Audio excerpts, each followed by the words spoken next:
Ji-Soo Kim stood alone at the transport bay, her small gray suitcase by her side. The massive glass dome of the Galactic Federation Academy loomed above her. Stars glittered in the black space beyond. This was her new home, far from Earth. She took a deep breath. The air tasted clean but strange, different from Earth's air. Everything here was different. Human student Kim Ji-Soo. A tall blue alien approached her. He wore a white uniform with many badges. His voice sounded flat and cold. "Yes, that's me," Ji-Soo said, trying to stand tall. At 5'4", she felt very small next to the 7-foot alien. "I am Administrator Dal. Follow me to your living space." He did not offer to help with her bag. He did not smile or say welcome. He just turned and walked away fast. Ji-Soo hurried after him. All around, alien students stopped to stare. Some had 4 arms. Some had scales. Some had no faces at all. All of them watched her with curious eyes. Is that really a human? So small and soft. I heard they still fight wars on their planet. How did one get accepted here? The whispers followed Ji-Soo down long hallways and up moving stairs. They walked for 20 minutes, going deeper into the academy. The halls got smaller. The lights got dimmer. The beautiful parts of the school were far behind them now. Finally, they stopped at a small door at the end of a dark hallway. "Room 127040, said Administrator Dal. "Your assigned space." He pressed his blue hand to a panel. The door slid open with a scraping sound. Inside was a tiny room with gray walls. One small bed. One small desk. One small window showing only a brick wall outside. "This is my room?" Ji-Soo asked. "Correct. You had a roommate, but they requested transfer upon learning a human would occupy this space." His voice had no emotion. "The shared bathroom is down the hall. Meal times are in your welcome packet. Classes begin tomorrow." Before Ji-Soo could ask any questions, he turned and left. The door slid shut behind him. Ji-Soo set down her suitcase and looked around. The room was cold. The air system made a clicking noise. The walls were bare except for small black dots in the corners. Cameras, she realized. They were watching her. She sat on the bed. It was hard as stone. She had worked so hard to get here. 5 years of tests. 2 years of interviews. She was the first human ever accepted to the academy. Earth leaders had told her this was humanity's big chance to prove themselves to the Galactic Federation. No one had told her it would be like this. "Well," she said to herself, "I'm not giving up now." She opened her suitcase and took out a small photo of her family. She placed it on the desk, the only splash of color in the gray room. A soft knock made her turn. The door slid open, and a human man stood there. He was older, maybe 50, with kind eyes and gray in his black hair. "Ji-Soo Kim. I'm Professor Taiwan Park." He smiled. "I teach physics here. I wanted to welcome you properly." Ji-Soo jumped up. "Another human. I didn't know there were others here." "Just me. I'm afraid. Been here 7 years now." He looked around her tiny room and frowned. "They gave you the same treatment, I see. Is it always like this for humans?" she asked. Taiwan nodded. "The Federation thinks we're dangerous, primitive. They only let us in because they need to study us. But that doesn't mean we can't change their minds." Ji-Soo stood straighter. "I plan to." "Good." He handed her a small metal device. "This is a human-compatible data pad. The ones they give you won't work well for our brains. Hide it when not using it." "Thank you. Come see me if you need help. My office is in the physics wing, room 42. He turned to leave, then stopped. "One more thing, Ji-Soo. Don't let them see your anger. That's what they expect from humans. Show them something different." After he left, Ji-Soo looked around her small room again. It wasn't much, but it was hers, and she would make it work. "They gave me a dorm room," she whispered. "Let's see what I can do with it." Ji-Soo's first day of classes was worse than she expected. She arrived early to her quantum physics class and took a seat in the back row. The room looked strange. Instead of desks, there were pods with clear tops. "Excuse me," she said to a green-skinned student. "How do these work?" The alien looked at her with 3 blinking eyes. "You put your head in. The neural interface connects to your brain. The information goes directly in." Jisoo frowned. "But I don't have a neural port." "Of course you don't." The alien laughed. "You're human." The teacher, a tall 4-armed being, started the class. All around Jisoo, students climbed into their pods. Their eyes closed as information flowed into their minds. Jisoo just sat there, unable to join in. After class, the teacher approached her. "Human student, you will need to use text files for learning. The old way. I will send them to your room system. But that will take much longer to learn the same material," Jisoo said. The teacher's skin changed from blue to purple. "That is not my problem. Perhaps humans are not ready for advanced education." This pattern repeated in all her classes. No neural learning. No group projects. Always separate. Always behind. During lunch, Jisoo sat alone. The food was a gray paste that tasted like nothing. She missed real food from Earth. "Is this seat taken?" a deep voice asked. Jisoo looked up to see a tall blue-skinned student. He was from Aldebaran, one of the oldest Federation worlds. His name tag read Suho. "No, please sit," Jisoo said, happy for company. Suho sat with 4 friends. They were all blue and very tall. They looked at Jisoo like she was a strange bug. So Suho said, "You're the human experiment. How does it feel to be so primitive?" Jisoo tried to stay calm. "We prefer developing species. Humans have made great progress." "Is that so?" Suho laughed. "I read that humans still fight each other. Is that true? You kill your own kind. Our past has some dark points," Jisoo admitted. "But we're moving beyond that." "Moving beyond?" Suho's voice got louder. Other aliens turned to watch.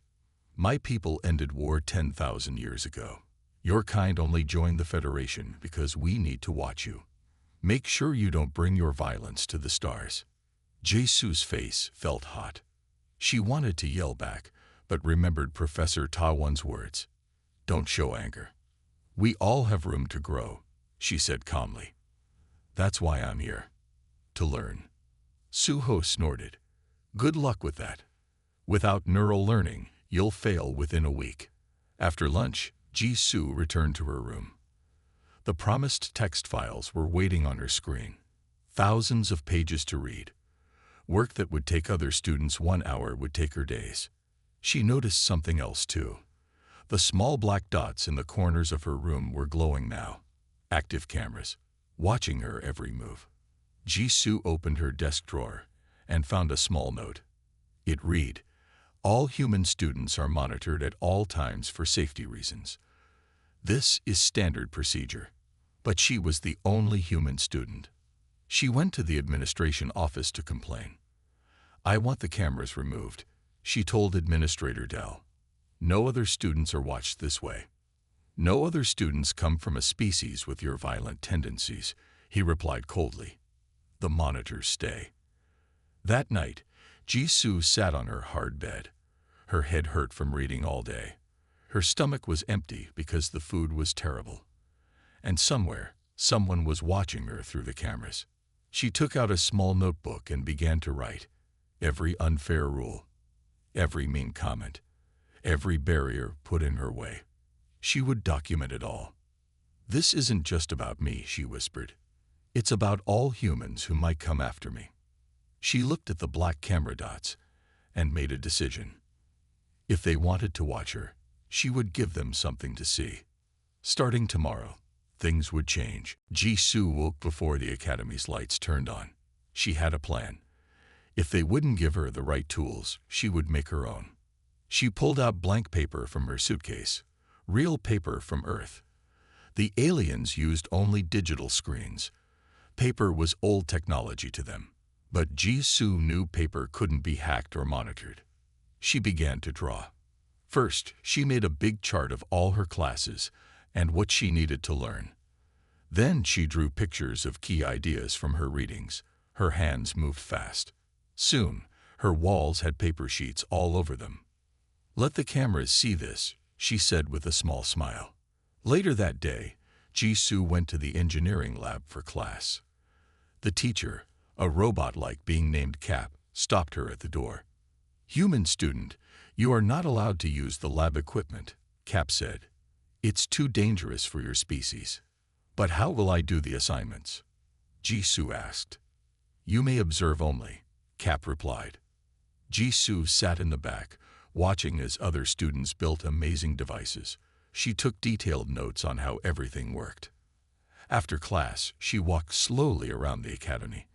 Behind the main buildings, she found what she was looking for, the waste area. Here, broken or outdated tech was thrown away. Jisoo looked around to make sure no one was watching. Then she began to dig through the piles. She found broken data pads, old wires, power cells, and tool parts. She stuffed her bag full. Back in her room, she spread out her findings on the floor. The cameras watched her, but she didn't care anymore. "Time to get to work," she said. Using a small tool kit she had brought from Earth, Jisoo began to fix the broken items. She connected wires to make her own data reader. She fixed 3 broken pads and linked them together to make one good one. Days passed. Jisoo's room changed. The walls were now covered with paper notes, drawings, and charts. The desk held strange devices made from waste parts. The floor had circles of wire and metal that Jisoo used to test ideas. Her tiny dorm room was becoming a workshop. One evening, Professor Ta-won visited. His eyes went wide when he saw her room. "Jisoo, this is impressive," he said. "I had to find my own way," she explained. "They won't let me use the neural systems or the labs." Ta-won nodded. "They're afraid of what humans might do with advanced tech. But this," he pointed to a device she had built to analyze quantum patterns. "This is smart work." "It's still not enough," Jisoo said. "I need better tools for my engineering class." Ta-won looked around carefully, then reached into his coat. He pulled out a small box of human-made tools and parts. "These came on the last ship from Earth," he whispered. "I was saving them, but you need them more than I do." Jisoo's eyes filled with tears. "Thank you." After he left, she worked through the night. She built a small but powerful computer from the human parts and alien waste tech. It wasn't pretty, but it worked. The next morning, as Jisoo left for class, someone was waiting in the hall. It was a small purple-skinned alien with large eyes. "Hello," the alien said. "I'm Juri. I'm from Proxima 4. "I'm Jisoo," she replied, surprised. "I know who you are," Juri said. "Everyone talks about the human and her strange room." Juri's eyes were friendly. "I saw you in quantum physics. You made paper models of wave functions. They were good." "Thanks," Jisoo said carefully. "I've never seen anyone learn that way before," Juri continued. "It's interesting. Could you show me how you do it?" Jisoo smiled, her first real smile in weeks. "Sure. Want to come to my room after class?" "Yes," Juri answered. "I would like that very much." As they walked to class together, Jisoo felt lighter. Maybe she wasn't so alone after all. 2 weeks passed. Jisoo's grades began to improve. Her paper notes and homemade devices helped her learn in her own way. Her room now looked like a small science lab. Every inch of wall had charts, notes, and diagrams. The desk and floor held machines she had built from scraps. Juri visited often. The purple alien was fascinated by Jisoo's methods. "Your way of learning is so physical," Juri said one day, touching a paper diagram. "We just let the knowledge flow into our minds. But you interact with it. Humans need to struggle with ideas to understand them," Jisoo explained. "The hard path makes the learning stick better." In class, Jisoo started to answer questions correctly. Sometimes she even found new solutions the teachers hadn't thought of. Some students began to look at her with respect, but not everyone was happy about her success. Suho and his Aldebaran friends watched Jisoo with cold eyes. They whispered when she walked by. They moved away if she sat near them. One day after quantum physics class, Jisoo's teacher called her forward. "Your last test was excellent," the teacher said. "Your method for solving the wave problem was unusual but effective." "Thank you," Jisoo said, standing tall. Suho was listening nearby. His blue face darkened to navy. That night, Jisoo worked late in her room. She finally fell asleep on her desk around midnight. When she woke the next morning, she knew something was wrong right away. Her room had been searched. Papers were moved. Drawers were open. And worst of all, her special devices were gone. The quantum analyzer, the data reader, the computer she had built, all missing. On her bed was a note. Primitive species should use primitive tools. Jisoo ran to Administrator Dal's office. "Someone broke into my room," she said. "They took my study materials and equipment." Dal checked his screen calmly. "The security system shows no unauthorized entry to your room. But my things are gone. And I have this note." She showed him the paper. Dal barely looked at it. "Perhaps you misplaced your items, or perhaps they were removed because they violated Academy rules." "What rules?" Jisoo asked. "Human students are not permitted to possess advanced technology without supervision," Dal said. "That rule doesn't exist." Jisoo's voice got louder. "You're making it up." Dal's skin changed color slightly. "Please control your emotions, human." This aggressive display confirms why such rules are necessary. Jisoo wanted to scream, but she took a deep breath instead. "The cameras in my room must have recorded who took my things." "The camera footage is classified," Dal said. "This matter is closed." Jisoo left his office with her hands in fists. In the hallway, she saw Suho and his friends laughing. One of them held a small metal part that looked like it came from her quantum analyzer. She knew they had taken her things. She also knew no one would help her. That night, Jisoo paced her empty room. Weeks of work were gone. She was back at the beginning. "No," she said to the cameras watching her. "Not the beginning. I know more now." She pushed her bed against the wall to make more floor space. Then she took off her shoes and began to do push-ups. Then sit-ups. Then jumping jacks. Exercise had always helped her think. On Earth, she had been a runner. Here, her tiny room was her only gym. An hour later, sweaty but calmer, she sat on the floor with a new piece of paper. She began to draw plans for even better devices. In another part of the academy, a security alert blinked on a screen. The human's heart rate and movement patterns had shown unusual spikes. The system flagged it as potential aggressive behavior. Administrator Dal made a note in Jisoo's file. Subject displays concerning physical activities consistent with combat training. Increase monitoring. But Jisoo didn't know about this. She just kept working, rebuilding what was lost, growing stronger in body and mind. The war for her future at the academy had only just begun. A loud bell rang through the academy halls. Jisoo looked up from her breakfast. The gray food paste still tasted awful, but she was used to it now. On the big screens around the dining hall, an announcement appeared. The 127th Annual Galactic Innovation Competition will begin in 2 weeks. All species are invited to form teams and register. Students around Jisoo began to talk excitedly. This was a big event. Juri slid into the seat next to Jisoo. "Are you going to join?" the purple alien asked. "What exactly is this competition?" Jisoo asked. "Only the most important academy event of the year." Juri's large eyes blinked rapidly. Teams solve major problems in science, engineering, and theory. Winners get special privileges and recognition across the Federation. "Sounds interesting," Jisoo said. "Maybe we could form a team." Juri looked down. I'm sorry, Jisoo. My species has already selected our team. It's tradition. Jisoo nodded. She understood. Every alien group would stick together. No one would choose a human.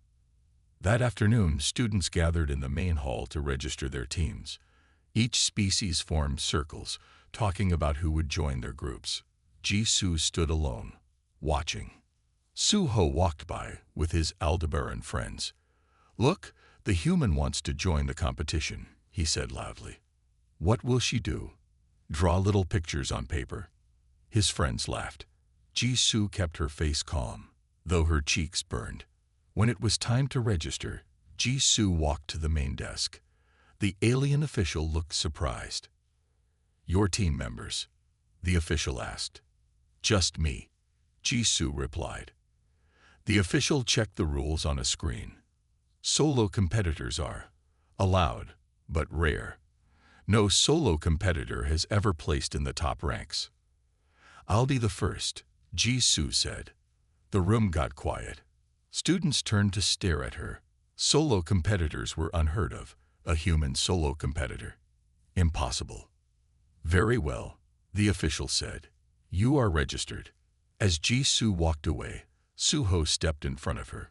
His blue face was dark with anger. You're making a joke of our sacred competition, he said. Humans can't understand advanced concepts without neural interfaces. Jisoo looked him in the eyes. Maybe you're afraid I'll prove humans can compete with Aldebarans. The crowd around them gasped. No one challenged Aldebarans.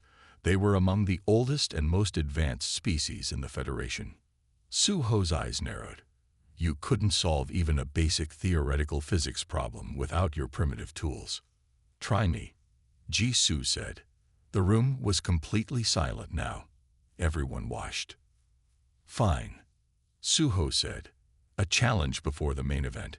If you can solve the Korkian paradox within 48 hours, I will admit humans have potential. If you fail, you withdraw from the competition. Jisoo had never heard of the Korkian paradox, but she nodded anyway.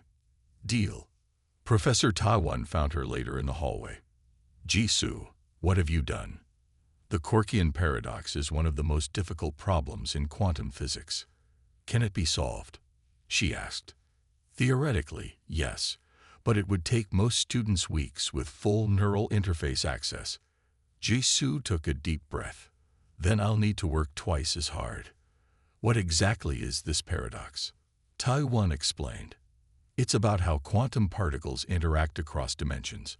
You'll need to build a model that explains why certain particles behave differently in different spaces. That night, Jisoo cleared everything from her room. She pushed her bed into a corner. She needed every inch of space. 48 hours, she whispered. Not much time.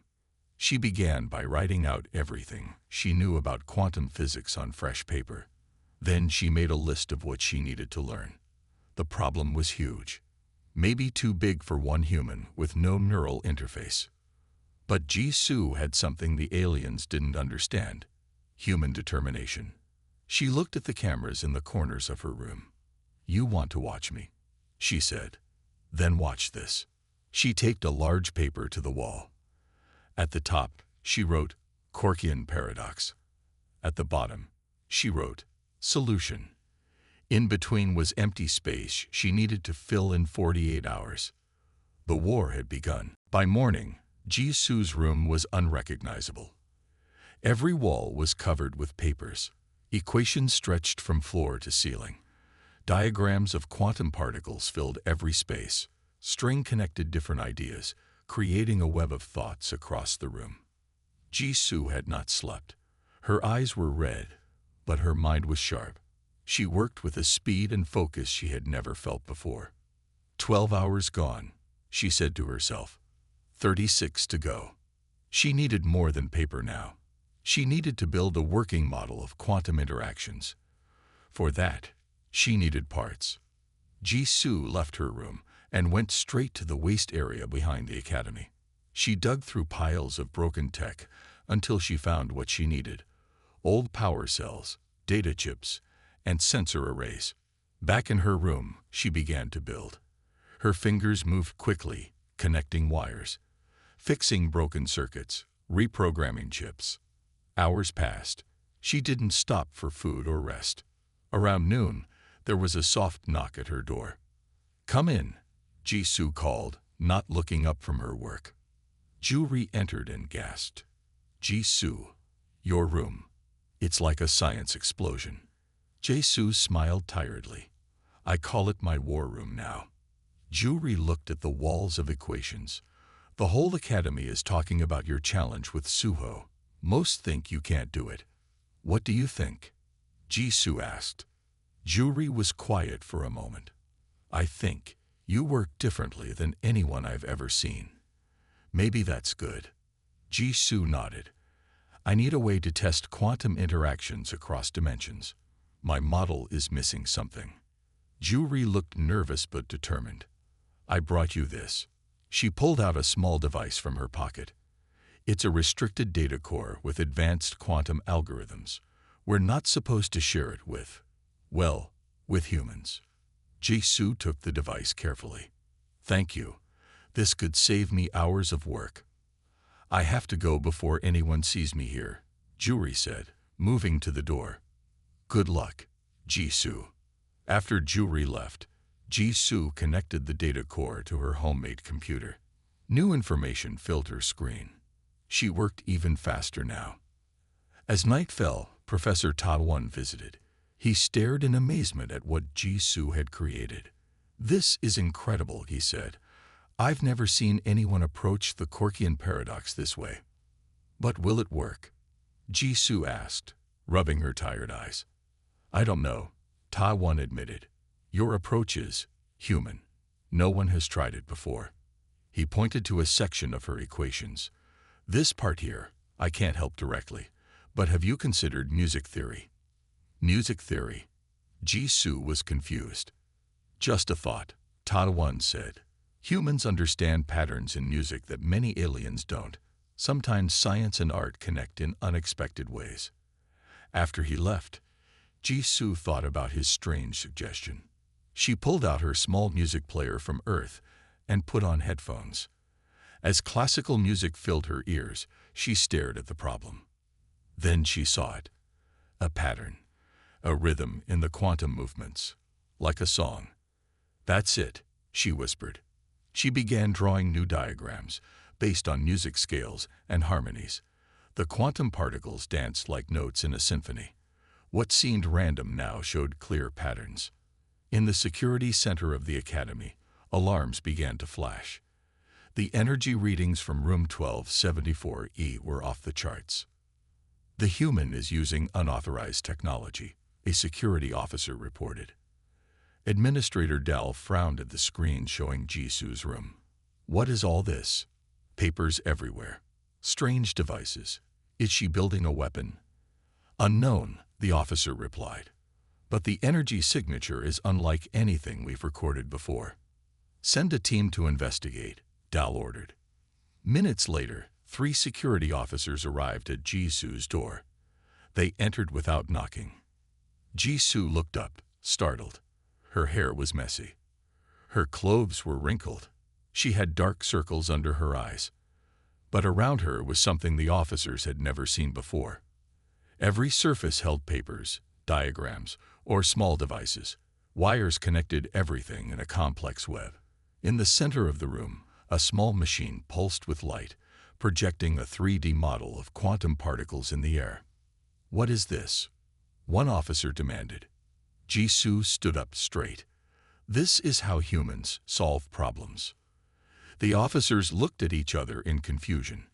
This wasn't a weapon. It wasn't dangerous. It was just different. "Continue your work," the lead officer said finally. "But we'll be watching." After they left, Jisoo smiled at the cameras. "You've been watching all along," she whispered. "Now watch me win." 40 hours had passed. Jisoo had only slept for short naps. Her eyes burned.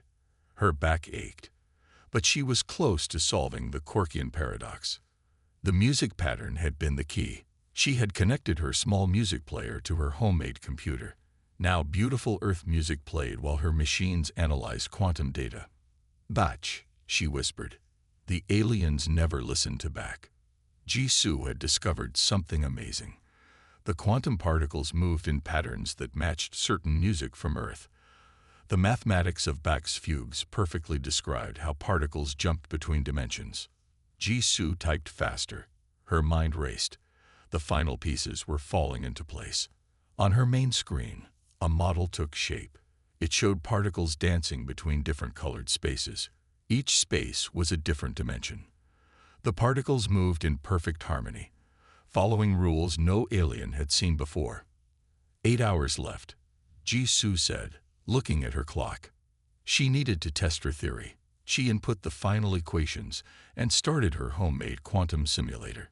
It was built from scraps but worked better than she had hoped. The simulator ran for 1 hour. Then 2. Numbers flashed across the screen. The 3D model spun and changed. Finally, it stopped. A single line of text appeared. Paradox, RESOLVED. Jisoo stared at it. She had done it. With no neural interface, with no advanced alien tech, with just paper, scraps, and human thinking. She checked her solution 3 times. It was correct. The Corkian paradox was solved.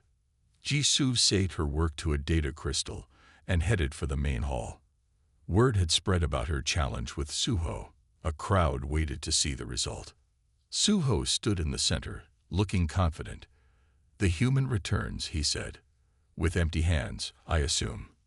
Jisoo held up the data crystal. "I have solved the Corkian paradox." The crowd gasped. Suho's blue face darkened. "Impossible," he said. "No one solves it that quickly, especially not a primitive species." Professor Ta-won stepped forward. "Let's test her solution." They connected Jisoo's crystal to the main academy computer. Her model appeared on the big screen for all to see. The particles danced in patterns matched to Bach's music. Tai-won checked the equations. "This approach, it's unlike anything in our textbooks." An older teacher with 6 arms floated forward. "The human has used Earth music mathematics to solve the quantum problem. But is it correct?" The computer ran tests on Jisoo's solution. Minutes passed. The crowd was silent. Then the results appeared. Solution VALIDATED. KORKIN paradox. RESOLVED. The hall erupted in noise. Students talked excitedly. Teachers moved closer to study the screen. "This can't be right," Suho said. "She must have cheated." "How?" Jisoo asked. "I have no neural interface, no advanced tech, just my brain and what I built." "Exactly." Suho pointed at her. "You built unauthorized technology in your room. That's against academy rules." Administrator Dal pushed through the crowd. "Is this true? Did you build devices in your room?" "Yes," Jisoo said. "I had to. It was the only way I could learn without a neural interface." "Then your solution is invalid," Suho said with a cruel smile. "You broke the rules." "Which rules?" Ta-won asked. "Show me where it says humans can't build study aids." Dal looked uncomfortable. "It's implied in the security protocols." "No, it isn't," Jisoo said firmly. "I checked all the rules. What I did was different, not wrong." The crowd began to whisper. Many students nodded in agreement. "This requires investigation," Dal said. "We will need to examine the human's room and methods." Suho's face was dark with anger. "This isn't over, human. You have not won." Jisoo looked him straight in the eyes. "I solved your impossible puzzle in 40 hours. Without neural tech, without advanced equipment, just human thinking and human hands." She stepped closer to him. "So tell me, who's primitive now?" The crowd went silent. No one had ever spoken to an Aldebaran that way. Suho had no answer. The next morning, a group of important aliens arrived at Jisoo's door. They wore formal robes with many badges. Administrator Dal was with them. looking nervous. Ji-Soo Kim, a tall green alien, said, "I am Director Han-Gil of the Academy Council. We need to inspect your room." Ji-Soo opened her door wide. "Come in." The aliens stepped inside and stopped. They had never seen anything like Ji-Soo's room before. Every wall was covered with papers, diagrams, and equations. Homemade devices sat on every surface. Wires connected everything in a complex web. "What is all this?" Director Han-Gil asked, touching a paper diagram. "This is how I learn," Ji-Soo explained. "Humans need to write things down, draw pictures, and build models. We need to touch our ideas to understand them." The director moved carefully around the room. He studied Ji-Soo's quantum simulator made from waste parts. He read the equations on the walls. He examined the music patterns Ji-Soo had mapped to quantum movements. "Fascinating," he said. "Your solution to the Quirkian paradox is unlike any approach we've seen before." Another council member, a blue alien with 4 arms, looked confused. "But why did you need all this? Why not just use the neural interface like other students?" "Humans don't have neural ports," Ji-Soo said patiently. "Our brains work differently. This is my version of a neural interface." Director Han-Gil turned to Administrator Dal. Why was this student not given proper equipment for her species learning style? Dal looked at the floor. "We assumed humans could adapt to our methods. Or fail trying," Ji-Soo added. The director's skin changed color slightly. "I see." He turned back to Ji-Soo. "Your solution was correct. More than correct. It was elegant. Using Earth music to map quantum patterns is something we never considered." Ji-Soo stood taller. "Thank you. But there's another matter," the director continued. "We found monitoring devices in your room that record everything you do. This violates Academy privacy rules." Administrator Dal stepped forward.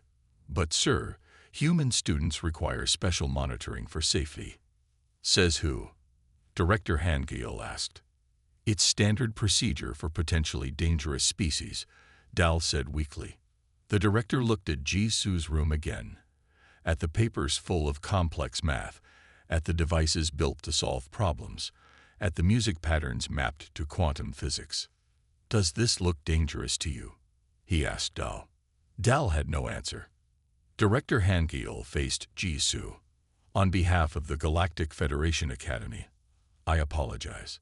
We have not treated you fairly." Ji-Soo felt tears in her eyes, but blinked them away. "What happens now?"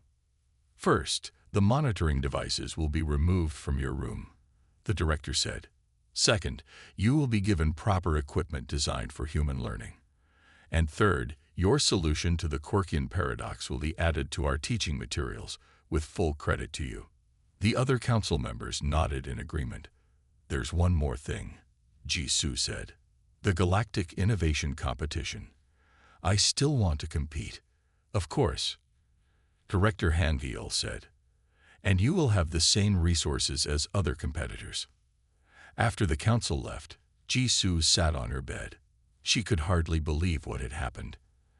After weeks of struggle, someone had finally seen her work for what it was, not primitive, but different, not lesser, but valuable. Professor Tawan visited her that evening. He looked around her room with pride. "Your war zone worked," he said with a smile. "I never meant it to be a war zone," Ji-Soo replied. "I just needed to learn my way." "Sometimes that's how progress happens," Tawan said. "We fight for new ideas. We battle against old thinking." He touched one of her paper diagrams. The council members were impressed. They'd never seen human learning up close before. "Will it change anything?" Ji-Soo asked. "It already has," Tawan said. "The Academy Director has ordered a full review of policies regarding non-neural species, and 3 students have asked me if they can learn the human way of solving problems." Ji-Soo smiled. "Who?" "Juri was first," Tawan said. "But there were others, even an Aldebaran student." "Not Suho?" Ji-Soo asked in surprise. "No," Tawan laughed. but one of his classmates. Word is spreading. Jisoo, you've opened a door that can't be closed. 1 month later, Jisoo's room looked very different. The academy had given her new equipment designed for human learning. She had a special computer that worked with touch and sight rather than neural links. She had hologram projectors that let her build 3D models in the air. But Jisoo kept her paper notes and hand-drawn diagrams too. Some things worked better the human way. The biggest change, however, was that Jisoo was no longer alone. Students from many species now visited her room to study. They sat on cushions on the floor and learned how humans solved problems. "I don't understand," a green Phobosian student said, looking at Jisoo's music-based quantum model. "How does sound relate to particles?" "Patterns," Jisoo explained. "Humans look for patterns in everything. Music, math, nature, they all connect in our minds." Juri, who had become Jisoo's closest friend, nodded. "The human brain makes links between ideas that our neural systems don't see. It's messy but powerful." Even some teachers had started to visit. They were curious about human learning methods, but not everyone was happy with the changes. Suho and some Aldebarans still avoided Jisoo. They thought the academy was lowering its standards for humans. One day, Director Han-Gyul visited Jisoo's room again. He looked around at the students studying together, some using neural links, others writing on paper, all sharing ideas. "I have a proposal for you, Jisoo Kim," he said. "The Academy Council wants to create a new department, Comparative Cognitive Methodologies. We want to study how different species think and learn." "That sounds interesting," Jisoo said. "We want you to help build it," the director continued. "As a student advisor, your room has become a test case for multi-species learning. We want to expand it across the academy." Jisoo felt her heart race with excitement. "I would be honored." The main Galactic Innovation Competition was only days away. Jisoo had been working hard to prepare, but unlike before, she wasn't working alone. She had formed a team with students from 5 different species, including Juri, and surprisingly, one Aldebaran named Do-hyun who had broken away from Suho's group. "Our team has an advantage," Jisoo told them during their final meeting. "We use both neural and physical methods. We think in different ways. 5 brains, 5 species, 5 ways of seeing," Juri agreed. The day of the competition came. Teams from across the academy gathered in the Great Hall. Each team had a separate area to work. The challenge was announced: design a system to detect and communicate with life forms that exist in different dimensional planes. Jisoo smiled. This was perfect for her team. For 3 days, they worked non-stop. Jisoo's music quantum theory became the foundation. Juri added Proximan wave dynamics. Do-hyun contributed Aldebaran quantum structures. Each species added something unique. When the final projects were presented, Jisoo's team showed a system unlike any other. It used music, math, physical models, and neural coding together. It was messy. It was unusual. It worked perfectly. They won first place. As Jisoo accepted the award, she saw Suho in the crowd. His face was hard to read. Not friendly, but not as hateful as before. Perhaps in time, even he might learn. The next day, a shuttle arrived at the academy. It carried 3 new human students, the first to follow Jisoo's path. Jisoo waited for them at the transport bay, remembering how she had stood in the same spot months ago, alone and afraid. "Welcome to the Galactic Federation Academy," she said as the new humans stepped off the shuttle. "I'm Jisoo Kim." "We've heard about you," said a tall boy with wide eyes. "They say you turned your dorm room into a war zone." Jisoo laughed. Not a war zone exactly. More like a revolution. As she led the new students to their rooms, proper rooms with equipment made for humans, they passed Jisoo's old room. The academy had kept it exactly as it was during her challenge, with all the papers and wires still in place. A small sign on the door read, The birth of Human Federation cooperation. They gave me a dorm room, Jisoo told the new students. I changed how they see humans. It was a small beginning. But in the vastness of the galaxy, small beginnings often led to the greatest changes.